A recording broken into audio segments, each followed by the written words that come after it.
أهلا بيكم. النهاردة في مطبخ ليليان هنعمل مع بعض سلطة حمص مليانة بروتين وفيتامينات ومعادن. من جمالها ينفع تاكلوها وجبة لوحدها أو جنب طبق تاني. يلا نبتدي ونعملها. معانا هنا حمص، أنا جبت الحمص المعلب غسلته كويس. معانا خيار مقطع، طماطم اللي هي التشيري توميتوز، فلفل أخضر وألوان، بصل مقطع وبقدونس.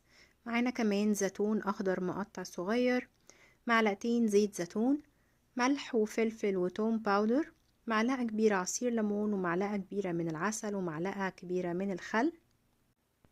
هنحط كل الخضار بتاعنا مع بعض. طبعا ممكن تستخدموا طماطم عادية مش طماطم تشيري، بس الطماطم تشيري بيبقى شكلها ألذ في السلطة.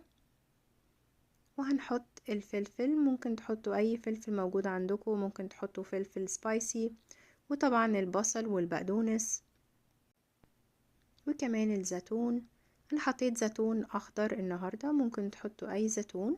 هنقلبهم تقليبة سريعة. بصوا الالوان اوريدي شكلها عامل ازاي، بجد سلطة لازم تجربوها، حلوة قوي. بتبقى كمان حلوة في الصيام لانها وجبة كاملة فيها كل حاجة احنا محتاجينها.